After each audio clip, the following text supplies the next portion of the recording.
우리 예수님께서 부활하시고 이제 사흘째 되는 날이죠, 오늘.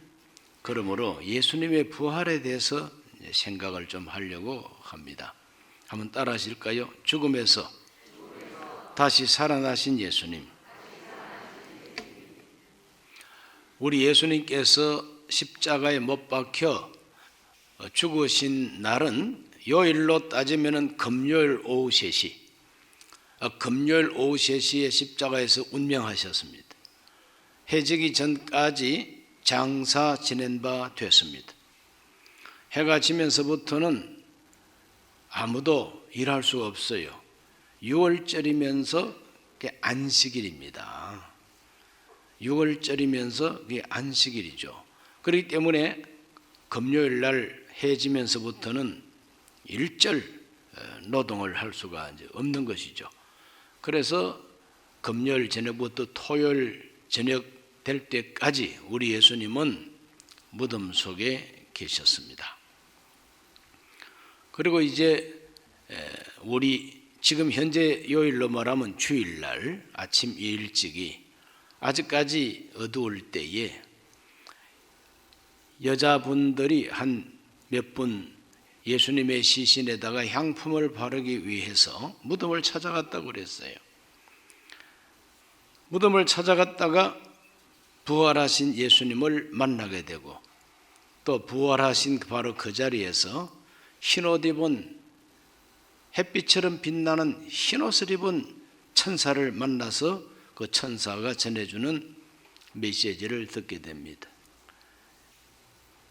이 천사를 이렇게 만나는 것은 아침에 새벽에 예수님 무덤을 찾아간 이 여인들만 천사를 봤지 베드로도 요한도 야고보도 천사 못 봤어요.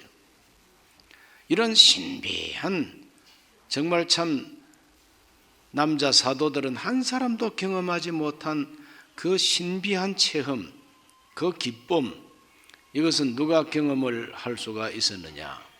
새벽에 예수님을 찾아간 사람입니다. 향품을 바르기 위해서 새벽에 예수님을 찾아간 이 여인들만 그것을 경험할 수가 있습니다. 오늘날도 마찬가지입니다. 저와 여러분이 좀 더 깊은 하나님의 은혜를 경험하려면은 다른 사람들은 찾지 않는 그 시간, 그 어려울 때 주님을 찾고 우리 예수님을 더 가까이 하면은 남들은 경험하지 못하는 신령한 체험과 경험을 할 수가 있다고 하는 걸 믿으시기를 바랍니다. 베드로, 요한, 야고보 항상 예수님이 그 세 제자를 챙겼죠.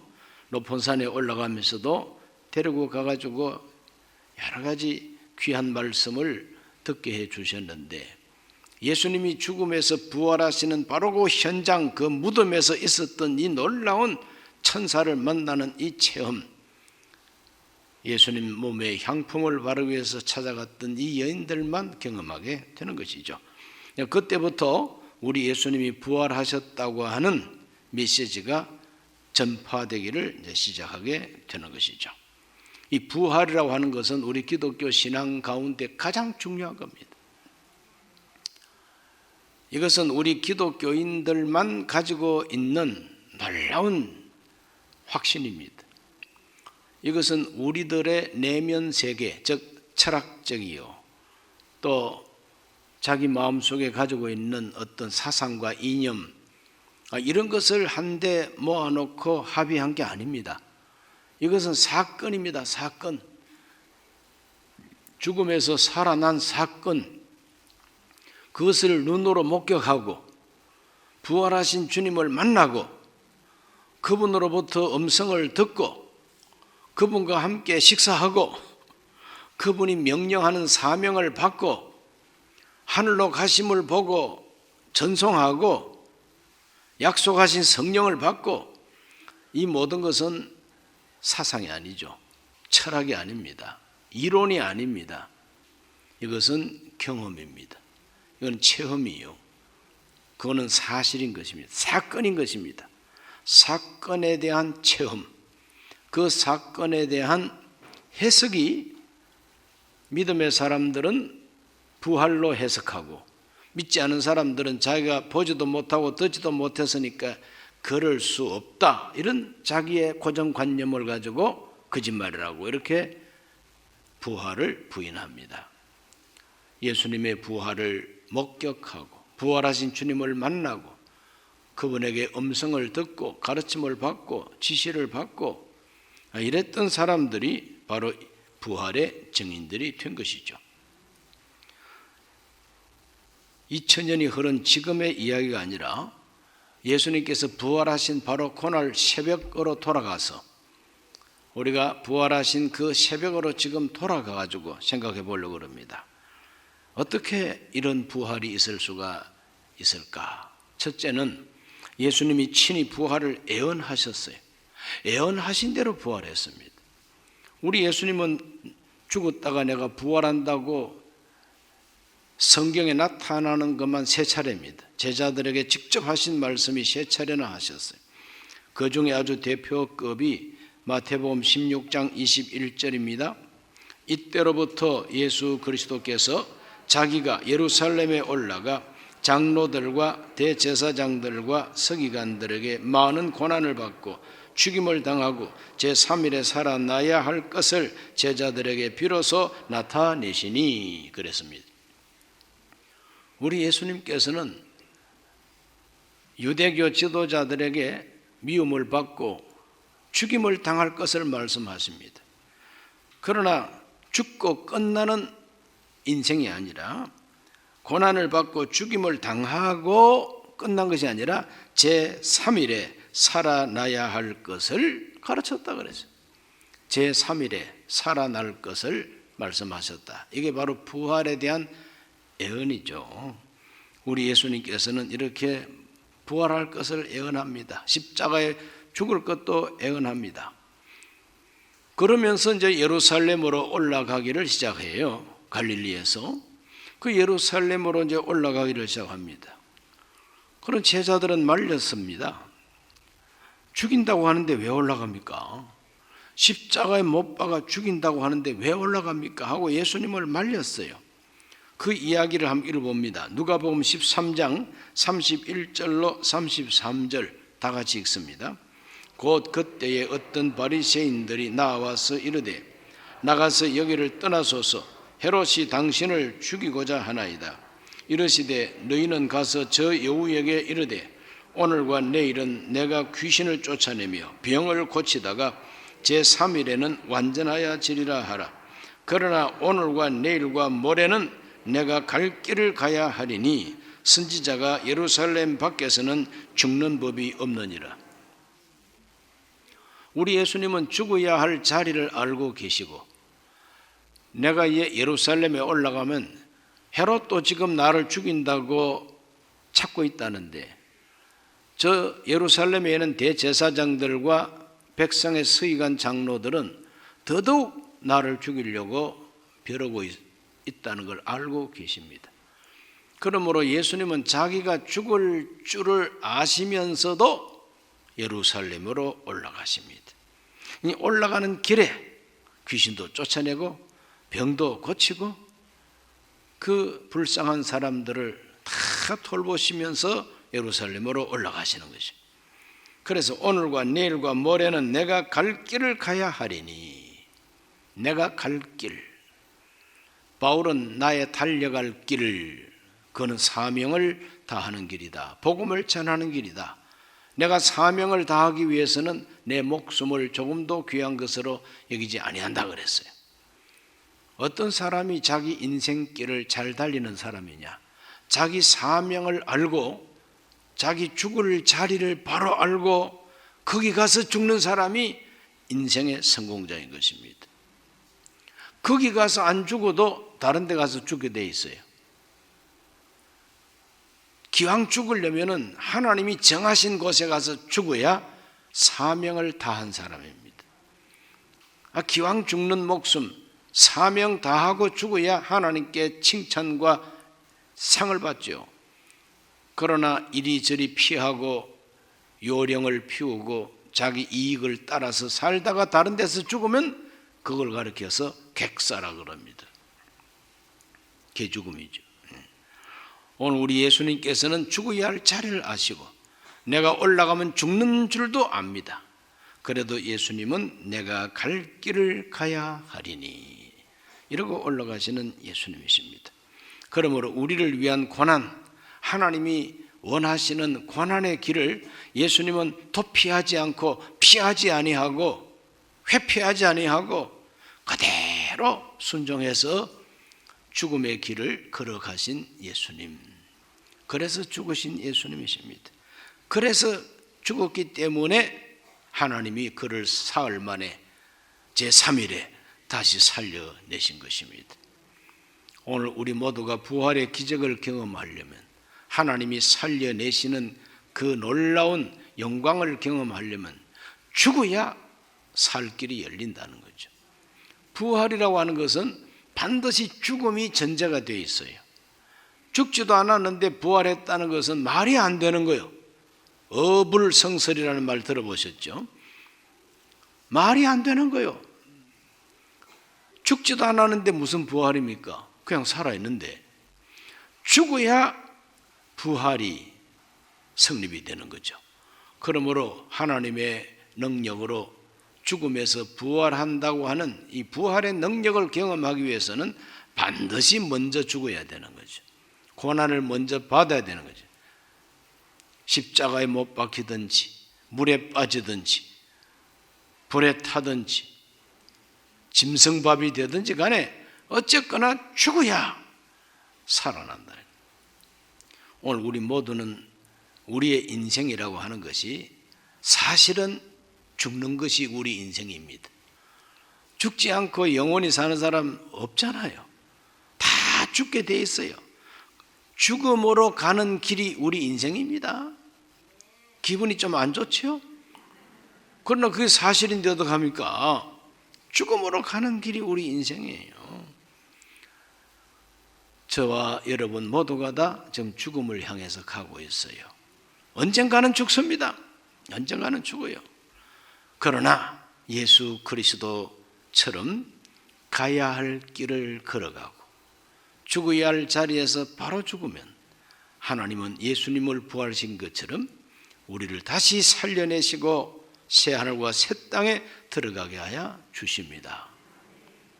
우리 예수님은 이와 같이 친히 부활을 예언하시고 예언하신 대로 부활하셨다고 하는 이 사실을 우리가 먼저 알아야 됩니다.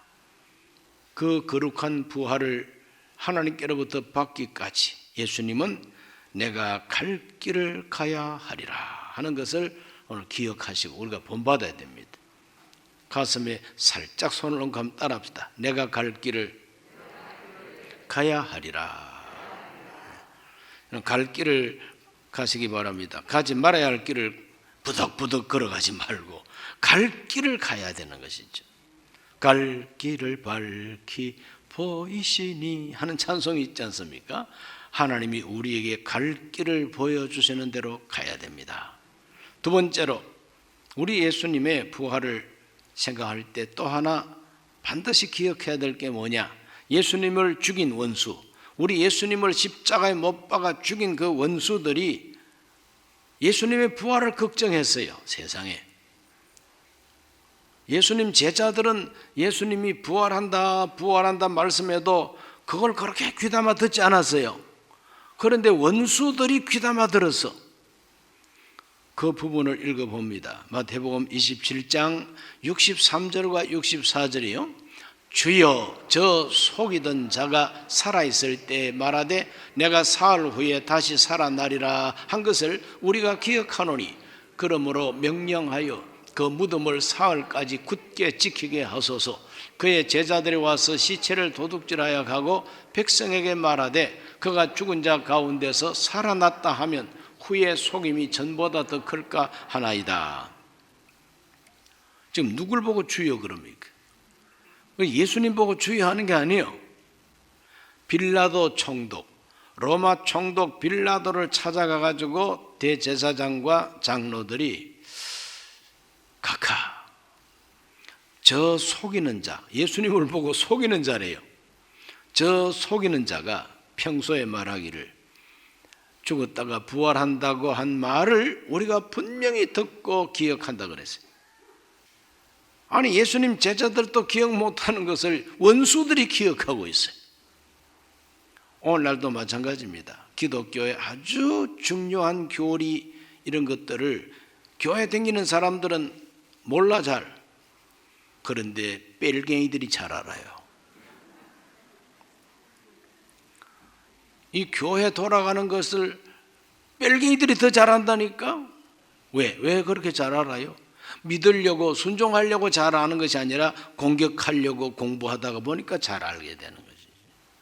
그러니 이 예수님 원수들이 빌라도 총독 찾아가서 무덤을 지키게 해 주시오. 저 속이는 자가, 저 나사렛 예수가 평소에 늘 말했습니다. 내가 사흘 후에 다시 살아나리라 한 것을 우리가 똑똑히 기억하고 있으니 무덤을 지켜야지, 안 지키다가는 그 제자들이 와서 시체 훔쳐 갖다 놓고 부활했다고 이렇게 속이면 점점 더 어려워집니다. 이런 식으로 총독을 찾아가서 하는 말을 오늘 본문으로 우리 읽게 됩니다. 걱정했어요. 살아날까 봐. 예수님이 살아날까 봐 걱정했어요. 살아날까 봐 걱정. 오늘 우리가 무엇을 걱정합니까? 예수님 다시 올까 봐 걱정합니까? 예수님이 저 공중에 나타날까 봐 걱정하는 분 손 들어보기. 아주 이상한 사람이죠. 그러나 예수님의 원수들은 우리 기독교가 말하는 휴거, 대환란을 피하게 하시는 주의 은혜, 즉 그리스도는 지옥 심판을 받는다고 하는 계시록에 나오는 말씀, 우리보다도 더 잘 알고 있어요. 우리보다 더 잘 알고 있어요. 또 그렇게 될까 봐 되게 겁내고 있어요. 예수가 재림하면 우리 다 죽인대. 예수 재림하면 우리를 유황불 못에다가 던진대. 잘 알고 있습니다. 그래서 잔뜩 겁을 집어먹고 그렇게 안 되기를 여러 가지 모양으로 손을 쓰고 있다 이 말이죠. 그러나 그들이 발부둥 손부둥 쳐도 재림하시는 예수님을 말릴 수가 없고 열린 지옥문을 닫을 수도 없고 던지면은 들어가야 되는 것이죠. 자, 원수들이 걱정했던 예수님 부활하셨어요. 무덤 지키고 있던 군병들이 기절을 했다 그랬어요. 왜? 너무 신비한 빛이 임하고 흰옷 입은 천사가 확 나타나서 돌문을 확 움직이니까 그 천사들이 나타나고 빛이 막 임할 때 이 군병들이 나가 떨어져서 기절했다 그랬어요. 기절했어요. 그 나중에 군병들이 정신 차리고 보니까 예수님 시체가 간 곳이 없어요. 큰일 났다. 이래가지고 제사장들을 찾아가가지고 사실을 보고하는 이야기가 마태복음에 나와요. 자, 마태복음 28장 11절로 15절까지 우리 다 같이 한번 읽어봅니다. 여자들이 갈 때에 경비병 중 몇이 성에 들어가 모든 된 일을 대제사장들에게 알리니 그들이 장로들과 함께 모여 의논하고 군인들에게 돈을 많이 주며 이르되 너희는 말하기를 그의 제자들이 밤에 와서 우리가 잘 때에 그를 도둑질하여 갔다 하라. 만일 이 말이 총독에게 들리면 우리가 권하여 너희로 근심하지 않게 하리라 하니 군인들이 돈을 받고 가르친 대로 하였으니 이 말이 오늘날까지 유대인 가운데 두루 퍼지니라. 예수님이 부활하지 못했다라고 하는 이 부활을 부인하는 거짓말 중에 제일 먼저 시작된 거짓말이 도난설입니다. 예수님 시체 훔쳐갔대요. 누가? 제자들이. 언제? 우리가 밤에 잘 때에. 지금 이건 말이 안 되는 소리죠. 무덤 지키라고 든든하게 무장을 하고 무덤 지키라고 보낸 군인들이 우리가 잘 때에 훔쳐갔다 그러면 훔쳐간 놈도 잘못이지만 잔 놈은 뭐냐 이거예요. 그렇지 않습니까? 자기들이 죽을 줄도 모르고 우리가 잘 때에 훔쳐갔대. 너 왜 잤어 엄마? 너 자빠져 잤구나? 이리 와. 너부터 죽어. 얼마든지 목이 댕강 날아갈 수 있는 군법 위반이요. 우리가 잘 때에 훔쳐갔다. 그 말 자체가 자기들의 목을 내놓고 해야 하는 말이에요. 아니 군인들이 지켜야 할 사명은 다 하지 아니하고 잠을 잤다고? 너희들부터 다 죽어야 돼. 목을 칠 수가 있는 거죠. 그런데 왜 그 말을 했느냐 하면은 제사장들이 우리가 다 뒤를 봐주고 총독한테 말을 잘 해가지고 너희들이 해를 입지 않게 할 테니까 그렇게 가서 총독한테 보고하라 그러고 돈을 많이 줬다고 성경이 말하잖아요. 이 돈을 준다고 하는 것은 옛날이나 지금이나 잘 통해요. 돈 준다니까 표까지 찍어주잖아요. 자식보다 잘한다 그러면서 표 찍어주잖아요. 저는 개인적으로 생각합니다.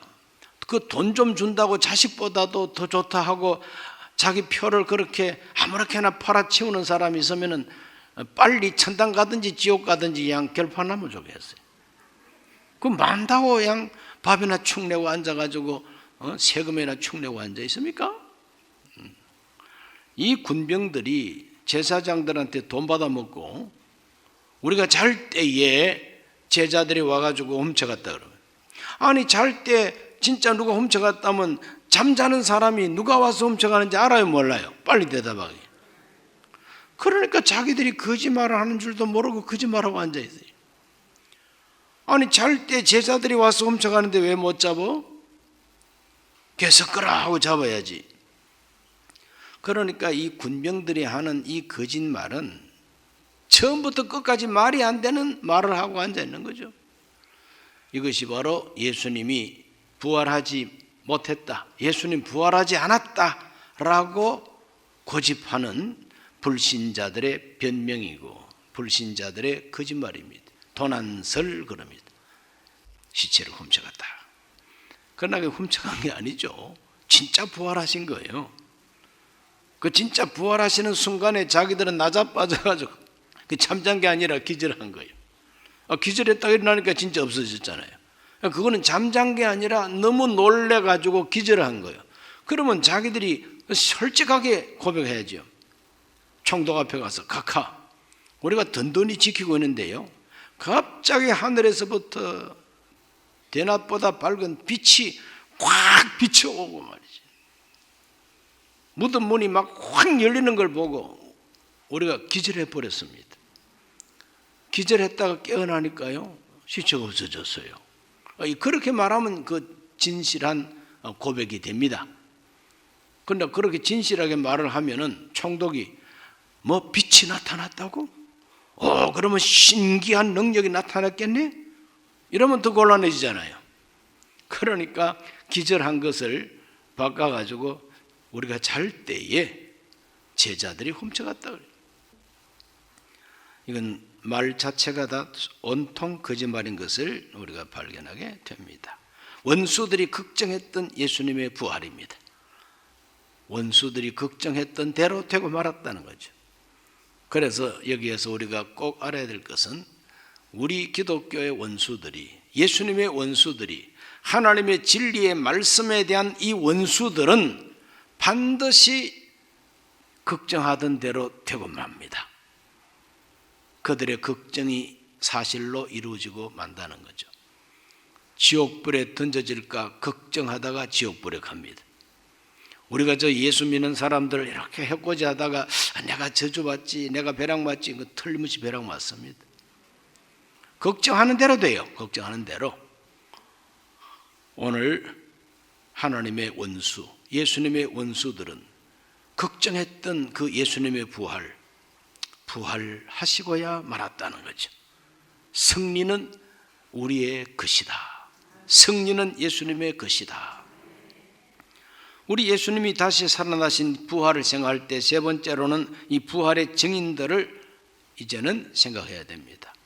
예수님께서 부활하신 것을 경험하고 목격하고 만나고 아무 말도 안 하고 입 다물어 이라고만 있었으면은 이 땅 위에 기독교가 안 생겼겠지요. 그러나 말을 하기를 시작했어요. 이 말이 참 중요합니다. 말은 바로 씨앗이에요. 그렇죠? 씨 뿌리듯이 말을 했습니다. 어떤 말을?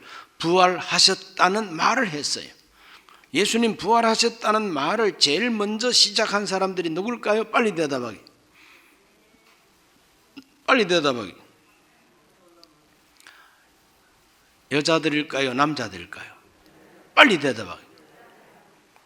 하나님께서 왜 여자들한테 제일 먼저 예수님 부활을 보여주셨을까요? 저는 생각합니다. 옛날이나 지금이나 앞으로도 말이라고 하면은 남자보다는 여자들이,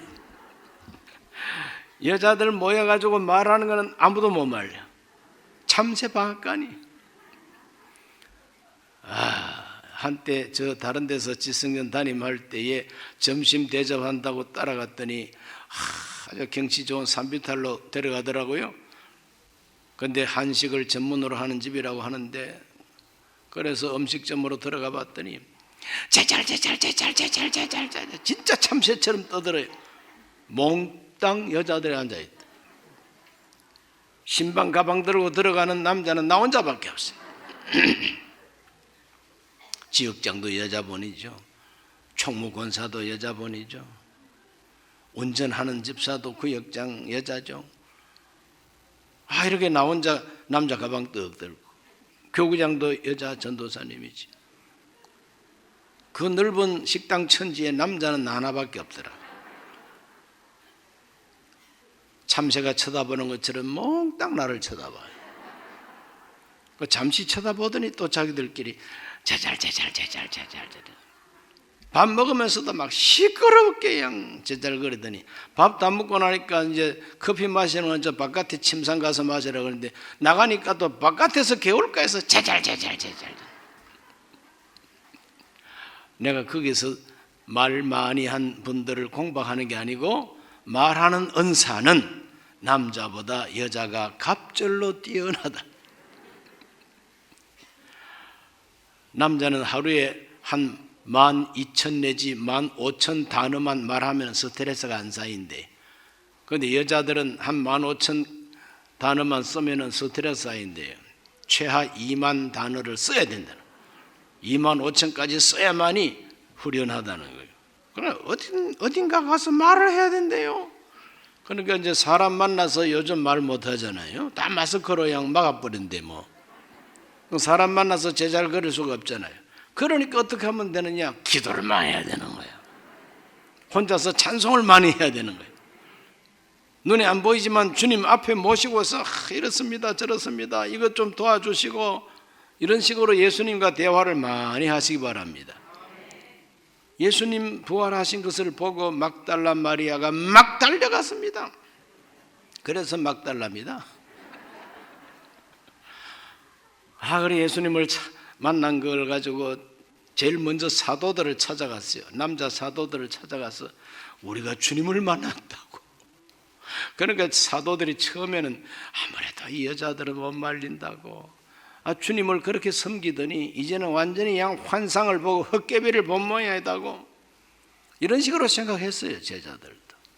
그러나 막달라 마리아와 그 여인들은 예수 그리스도의 부활을 알리고, 그 후로도 예수님의 부활을 많은 사람에게 알렸습니다. 이 여자들은 누구냐? 이 성경을, 사복음서를 다 읽어보면은 그 이름이 확실히 등장하는 사람이 막달라 마리아입니다. 마리아. 그 유대 나라에는 마리아라고 하는 이름이 굉장히 흔했어요. 뭐 순자, 명자, 철자, 뭐 이런 이름, 아주 흔한 이름처럼 유대 사회에서 아주 흔한 이름이 마리아입니다. 막달라 마리아라는 것은 막달라라고 하는 동네에서 마리아가 나왔다는 거죠. 그 다음에 막달라 마리아 말고는 작은 야고보 마리아, 작은 야고보의 어머니 마리아, 이런 표현이 나옵니다. 알페오의 아들 야고보, 세베대 아들 야고보 아닙니다. 알페오의 아들 야고보가 있어요. 그 야고보의 어머니가 이름이 마리아입니다. 이분도 주님을 섬겼던 분입니다. 그 다음에는 살로메라 그랬습니다. 이 살로메는 누구냐 하면 사도 요한의 어머니입니다. 세베대 아내 요한과 야고보의 어머니가 살로메입니다. 그 다음에 또 한 사람은 이름이 수산나입니다. 이 수산나는 그 이름 뜻이 백합화입니다. 이런 여성들이 항상 주님을 섬겼습니다. 누가복음 8장 1절로 3절 읽습니다. 그 후에 예수께서 각 성과 마을에 두루 다니시며 하나님의 나라를 선포하시며 그 복음을 전하실세 12 제자가 함께하였고 또한 악귀를 쫓아내심과 병 고침을 받은 어떤 여자들 곧 7 귀신이 나간 자 막달라인이라 하는 마리아와 헤롯의 청지기 구사의 아내 요한나와 수산나와 다른 여러 여자가 함께하여 자기들의 소유로 그들을 섬기더라. 이 여성들은 하나님의 은혜를 경험한 분들이에요. 자기들의 소유를 가지고 예수님과 제자들을 섬겼다 그랬어요. 이 섬기다 나중에는 예수님이 십자가에 못 박힐 때 바로 십자가 밑에까지 와서 눈물로 주님을 전송했고, 장사 지내고 난 다음에는 사흘째 되는 새벽에 동틀 때에 벌써 해 뜨기 전에 예수님 시체에다가 향품 바르려고 찾아갔던 여성들도 바로 이 여성들이다. 지극정성이죠. 이렇게 주님을 섬기면서 남자 제자들이 경험하지 못한 신비를 경험하고 주님을 제일 먼저 만나는 영광을 발견하게 되는 것이죠. 우리 교회 여자 성도님들 다 막달라 마리아와 요한나와 수산나와 그리고 알포의 아들 그 어머니, 이와 같은 그 주님을 섬겼던 이 여성들을 본받게 되시기를 예수님의 이름으로 축복합니다. 이분들이 제일 먼저 부활의 증인들이요. 그 다음 두 번째는 나머지 모든 제자들이 다 증인들인데 대표자 2사람만 얘기하면 베드로입니다. 베드로는 우리 예수님께서 십자가에 못 박혀 죽었다가 다시 살아난다고 말을 할 때에 그것을 아주 극구 부인했던 사람이 누구냐? 베드로죠. 그리 하지 마옵소서. 죽긴 왜 죽어요? 십자가에 왜 죽습니까? 그 십자가라고 하는 것이 얼마나 무서운 사형틀인데, 아니 선생님이 십자가에 왜 못 박혀 죽습니까? 그건 안 됩니다. 내가 목숨 걸고 내가 주님을 지키겠다 이런 말이에요. 그러나 예수님께서는 사탄아 내 뒤로 물러가라. 너는 하나님의 일을 생각하지 않고 사람의 일만 생각한다. 베드로가 그렇게 열심히 주님을 섬긴다고 하지만 주님이 가지고 계시는 깊은 뜻과 섭리는 몰랐어요. 예수님이 죽었다가 다시 살아난다고 하는 것 꿈에도 생각 못한 사람이 베드로입니다. 오히려 대제사장들이 걱정했죠. 살아날까 봐. 마가복음 16장 14절과 15절 읽습니다. 그 후에 11 제자가 음식 먹을 때에 예수께서 그들에게 나타나사 그들의 믿음 없는 것과 마음이 완악한 것을 꾸짖으시니 이는 자기가 살아난 것을 본 자들의 말을 믿지 아니함일러라. 또 이르시되 너희는 온 천하에 다니며 만민에게 복음을 전파하라 그랬어요. 자, 우리 예수님은 제자들을 지금 꾸짖었다 그랬어요. 책망했다 그랬어요. 무엇을? 예수님이 부활하신 것을 본 자들이 부활하셨다고 전해줘도 못 믿었다 그랬어요. 믿지 못했다 그랬어요. 그런 마음이 굳어져 있다는 거죠. 아니 부활하신 주님을 만나고 와가지고 전해주는데도 믿지를 못하니 예수님께서 책망하셨다. 왜 그렇게 안 믿을 작정을 하고 있느냐? 왜 그렇게 못 믿느냐? 이 등신들아, 그건 제 말이지 예수님 말씀 아닙니다. 우리 예수님의 제자들은 그만큼 믿음이 없었다는 거예요.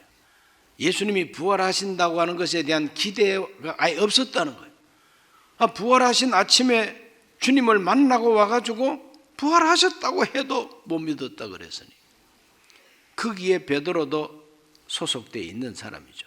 그런데 이 베드로가 성령을 받고 난 다음에 핵가닥 달라졌어요.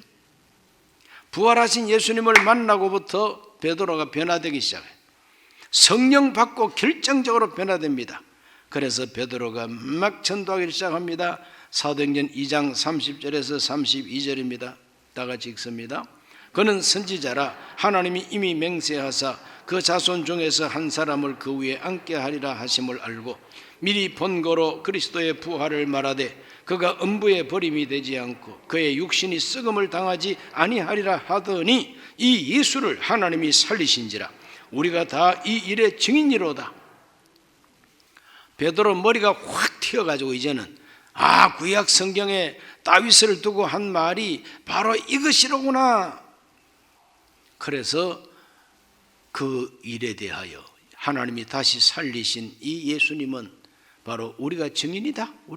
왜? 부활한 예수를 우리가 만났으니까. 사도행전 5장 29절로 32절도 다 같이 한번 읽어봅니다. 베드로와 사도들이 대답하여 이르되 사람보다 하나님께 순종하는 것이 마땅하니라. 너희가 나무에 달아 죽인 예수를 우리 조상의 하나님이 살리시고 이스라엘에게 회개함과 죄사함을 주시려고 그를 오른손으로 높이사 임금과 구주로 삼으셨느니라. 우리는 이 일의 증인이요 하나님이 자기에게 순종하는 사람들에게 주신 성령도 그러하니라 하더라. 담대하지요? 베드로는 증인으로 변신했습니다. 부인하던 베드로, 나 예수 모른다고 부인하던 베드로, 그리 하지 마십시오 하고 예수님을 가로막던 이 베드로, 여자들이 와서 우리가 주님을 만났다 해도 빨리 믿지 못했던 이 더디 믿는 이 둔에 빠진 이 베드로, 이 남자 사도들이 부활한 예수를 직접 만나고 갈릴리 바닷가에서 함께 조반도 먹고 약속의 성령을 받으니까 어두운 머리가 환해지면서 예수님이 부활하신 것은 우연히 갑자기가 아니라 이미 구약 성경의 선지자를 통해서 예언하신 대로구나. 우리가 증인이다. 그리고 그때부터 그들은 목숨을 바쳐서 하나님의 복음을 전하는 증인들이 된 겁니다. 할렐루야. 그 베드로는 결국은 로마에서 전도하다가 십자가에 못 박히되 거꾸로 못 박혀서 순교를 했다고 전해져 내려오고 있습니다. 그러니까 말은 여자들이 잘하지만 결국에 큰 역사는 누가 이루느냐? 남자 제자들이 이룬다는 거죠. 그러므로 이거 다 이렇게 서로가 맞아야 되는 것이죠. 그 다음에 세 번째 누가 증인이냐? 바울입니다. 바울은 원래 박해자였죠. 예수 믿는 사람들을 막 잡아 가두고 죽이는데 앞장서는 아주 무서운 사람이었습니다. 기독교인들은 사울 그러면 아유 겁난다, 만나고 싶지 않고 피하고 싶은 사람이었어요. 그런데 이 사울이 부활한 예수를 만납니다. 그 사건이 사도행전 9장 3절로 4절. 사울이 길을 가다가 다메섹에 가까이 이르더니 호련히 하늘로부터 빛이 그를 둘러 비추는지라. 땅에 엎드러져 들음에 소리가 있어 이르시되 사울아 사울아 네가 어찌하여 나를 박해하느냐 하시거늘 대답하되 주여 누구시니까. 나는 네가 박해하는 예수라 그랬습니다. 여기서부터 거꾸러지는 것이죠. 나는 네가 박해하는 예수라. 하늘에서 해보다 밝은 빛으로 나타나신 부활한 예수, 두 귀로 똑똑히 들리는 부활한 예수의 음성. 사울아 사울아 네가 왜 나를 박해하느냐. 누구십니까? 그랬더니 나는 네가 박해하는 예수라. 얼마나 놀랐겠습니까? 예수가 이단 괴수요 예수 믿는 사람을 잡아 죽이고 옥에다가 막 가두기 위해서 잡으러 가는 중에 그 예수가 나타났으니 이제 난 죽었구나. 죽은 줄 알았던 예수가 살아계시는구나. 살아계셔도 뭐 보통 살아계신 것이 아니라 하늘에서 햇빛보다 밝은 빛으로 살아계시는구나. 그래서 말에서 떨어져 가지고 눈이 멀고 말에서 떨어져 가지고 정신을 못 차리는 거죠. 그래서 다메섹으로 겨우겨우 이끌려 가가지고 거기에서 안수를 받고 눈을 뜨고 하나님의 귀한 사명을 받게 되는 이야기가 9장에 계속 이렇게 나옵니다. 하나님은 사람을 일꾼으로 쓰려고 그렇게 변화시킨 것이죠. 고린도전서 15장 8절에 보면은 맨 나중에 만삭되지 못하여 난 자 같은 내게도 보이셨느니라. 부활한 예수님이 보여주셨다는 거예요. 사도의 자격은 어떤 사람이 사도의 자격이 있느냐? 부활한 예수님을 직접 만난 사람이 사도 자격이 있어요. 그러니 예수님의 12 제자는 직접 만났으니까 사도인데, 바울은 난데없이 박해자가 사도라 그러니까 믿고 싶지 않았단 말이죠. 그 사람 사도 아니야. 그러나 바울은 간증합니다. 나도 예수님 만났다. 부활한 예수님이 나에게 보여주셨다. 그러므로 나는 사도다. 교만한 사도가 아니라 정말 부족하지만 나도 사도로 부름을 받았다. 이것이 바울입니다. 그래서 박해하던 사람이 돌변해가지고 예수 그리스도는 살아계신 주님이시다. 부활한 예수님 때문에 우리는 의롭다함을 받는다고 그는 주장하게 된 것입니다. 로마서 4장 25절에 예수는 우리가 범죄한 것 때문에 내 주이 되고 또한 우리를 의롭다 하시기 위하여 살아나셨느니라. 바울이 증거하는 부활의 증거, 그 예수는 우리를 의롭다 하기 위해서 살아계시다. 로마서 5장 10절 말씀, 곧 우리가 원수 되었을 때 그 아들의 죽으심으로 말미암아 하나님과 화목하게 되었은즉 화목하게 된 자로서는 더욱 그의 살아나심으로 말미암아 구원을 받을 것이니라. 그가 다시 살아나심으로 말미암아 그가 부활하여 계시기 때문에 우리가 구원을 받게 된다는 거죠. 그가 살아 계시니까 우리가 구원을 받지, 살아 계시지 못하면 어떻게 우리를 구원할 수가 있느냐고요. 살아 계시니까 우리를 구원한다는 거죠. 살아계신 주님, 부활하신 예수, 그는 지금도 하나님 보좌 우편에서 우리를 위해서 기도하고 계신다고 바울은 말합니다. 로마서 8장 34절 다 같이 읽습니다. 누가 정죄하리요? 죽으실 뿐 아니라 다시 살아나신 이는 그리스도 예수시니 그는 하나님 우편에 계신 자요 우리를 위하여 간구하시는 자신이라. 지금도 나를 위하여 간구하시는 예수님, 부활하셔서 하나님 우편에서 우리를 위해서 중보하고 계시다는 거죠. 이것이 바울이 증거하는 부활의 예수입니다. 그 부활의 예수님은 장차 우리를 하나님의 진노하심에서, 즉 대환란에서 우리를 살려주시는, 건져주시는 분이시다. 대환란에서. 데살로니가전서 1장 10절 말씀을 다 같이 읽어봅니다. 또 죽은 자들 가운데서 다시 살리신 그의 아들이 하늘로부터 강림하실 것을 너희가 어떻게 기다리는지 말하니 이는 장래 노하심에서 우리를 건지시는 예수이시니라. 죽은 자들 가운데서 다시 살리신 그 아들이 바로 예수죠. 부활한 예수. 그 부활한 예수가 하늘로부터 강림하실 것을 우리가 기다린다는 거예요. 왜 강림하시느냐? 장래 노하심에서 우리를 건지신 예수라. 장래 노하심이라는 것은 적 그리스도가 통치하는 이 세상에 하나님이 진노하셔가지고 환란을 비와 같이 쏟아 붓는 바로 그 진노하심에서 우리를 건져내시는 예수라는 거죠.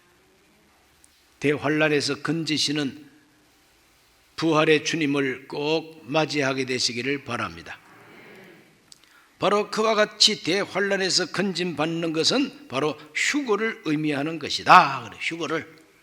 데살로니가전서 4장 16절로 17절 주께서 호령과 천사장의 소리와 하나님의 나팔 소리로 친히 하늘로부터 강림하시리니 그리스도 안에서 죽은 자들이 먼저 일어나고 그 후에 우리 살아남은 자도 그들과 함께 구름 속으로 끌어올려 공중에서 주를 영접하게 하시리니 그리하여 우리가 항상 주와 함께 있으리라. 그러므로 이러한 말로 서로 위로하라 그랬어요. 공중으로 끌어올리신다 그랬어요. 끌어올리시는 것이 휴거입니다. 대환란에서 우리를 끌어올리시는 분이 누구십니까? 부활한 예수. 그 부활한 예수가 다시 우리에게 나타나신다는 거죠. 다시 우리에게 강림하신다는 거죠. 저 공중에 강림하신다는 거죠. 그날을 우리가 기다리는 것입니다. 진정한 부활 신앙은 우리 주님이 다시 오실 날을 기다리는 신앙입니다. 부활하셔서 하늘로 가셔서 하늘로 가심을 본 그대로 다시 온다는 것이 천사들이 전해준 복음 아닙니까? 그 복음을, 재림의 복음을 그대로 믿고 기다리는 사람들이 부활 신앙을 가진 사람들이죠. 우리 예수님은 죽음에서 부활하셨습니다. 혼자서 그렇게 신비하게 부활하고 끝낸 것이 아니라 그렇게 부활하셨기 때문에 우리를 의롭다 해 주시고 우리를 구원해 주시고 환난에서 건져내 주시고 휴거시켜 주신다는 거죠. 지금도 우리를 위해서 중보해 주신다는 겁니다. 믿으십니까? 이것이 바로 박해자가 변해서 증인이 된 사도 바울의 부활 정언인 것입니다. 우리 모두는 다 예수님이 부활하신 것을 기념하는 이 부활절 이 기간, 우리 모두가 다 장차 우리도 예수님처럼 부활한다는 이 확신을 가지시고 부활한 주님이 지금도 날 위해서 중보한다는 걸 믿으시고 그분이 다시 오시는 저 공중 재림하시는 날이 되면 이 땅에서는 환란이 펼쳐지지만 우리는 휴거된다는 이 소망을 가지게 되시기를 축복합니다. 기도합니다. 하나님 아버지, 우리 예수님은 죽음에서 부활하셨습니다. 제자들은 주님이 부활하신다는 말씀을 하셔도 인정하지 않았지만 예수님의 원수들은 귀담아 듣고 두려워했습니다. 하나님은 원수들이 두려워하는 그 부활을 그대로 이루셨습니다. 오늘 우리 모두는 다 원수보다 더 똑똑해져야만 되겠는데 원수들은 예수의 부활을 두려워하는데 믿는 사람은 부활이 없는 줄로 착각하고 있습니다. 이 어리석음에서 우리를 깨우쳐 주셔서 주 예수의 부활을 믿게 하여 주옵시고 부활한 주님이 지금도 날 위해서 중보하시고 다시 오시는 주님을 기다리게 해 주옵소서. 예수님 이름으로 기도하옵나이다. 아멘.